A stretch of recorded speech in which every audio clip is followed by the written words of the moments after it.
Many years ago, I remember telling my parents that in my generation, and that will be referring to persons born in the 80s, would not be able to retire the same way their generation is going to retire.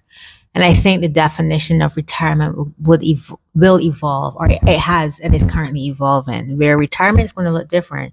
Retirement may mean moving from a rigorous 9 to 5 into maybe having partial employment, and maybe while you are at home still, or you're retired from one main job, move to something else generally. And then I also said that the ability to acquire assets for my generation and future generations is going to look different, where you can acquire assets, but we may have to go back to a time where you group together to purchase assets. So, I will use an example of persons that migrated, Caribbean people who migrated to the UK in the Windrush period, the boomers, where they would pull together and have a susu and use that to purchase one property. Everybody moves in and then run the same susu until everybody is able to acquire their own. So, as I said, and you will hear me say this all the time, there's nothing new really under the sun. It just evolves into something different. Now, when it comes to education, now, people are shying away from humanity subjects, thinking you need to get more technical, you need to learn coding, which is essential because we're in a digital age. More so, you need to have other technological skills.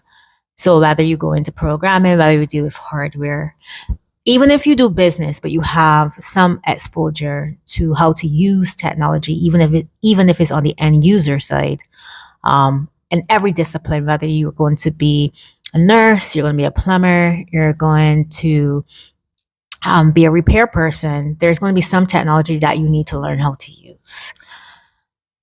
But everyone shies away from humanities because they can't see a tangible outcome for persons who study philosophy, for persons who study art, and who go into more artistic type areas, because that's where they're more tuned to. What I will say is that there's a place for those subjects still.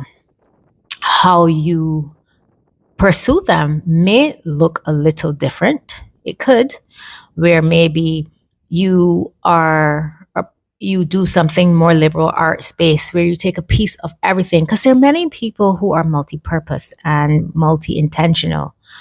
There's some people who like everything. They don't want to choose. They want a little bit of everything. And if you pick up from a variety of different skill sets, it's still usable. But the one thing I will say, and I have this tendency sometimes to try to see the long game a little longer down the line. I'm not saying I'm going to, you don't know what the future holds, but I think it's going to come to a point that people will pay more for human contact.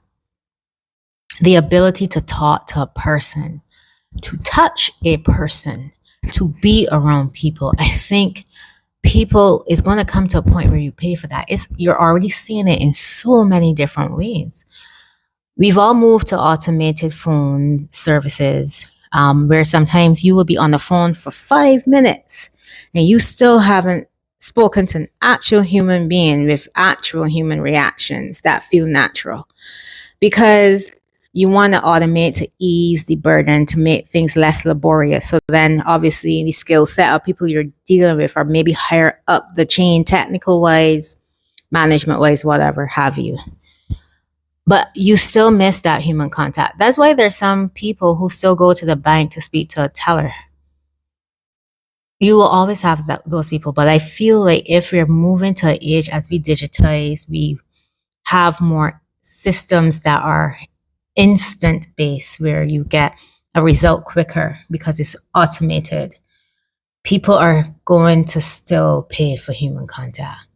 You can't replace that.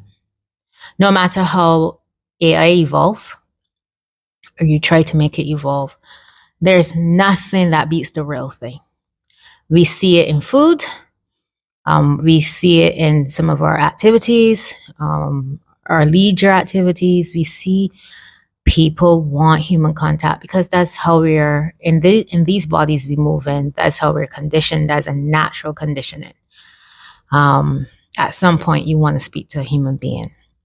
So I do think that there's a place still for humanity subject, for people-based careers, for people-based disciplines. And I think as we move into the robotic age, because that's what I tend to call it, the demand for real human contact will become increasingly more with an even more limited supply. So as our young ones who are studying go on to attain these amazing, valuable new skills and new knowledge, at least this knowledge is not new. It's just being more visible to the masses. But this type of knowledge always existed, just in select groups and minorities, for whatever purposes I won't get into. Maybe that's another rambling. But yeah, I think that's the age that we're heading to.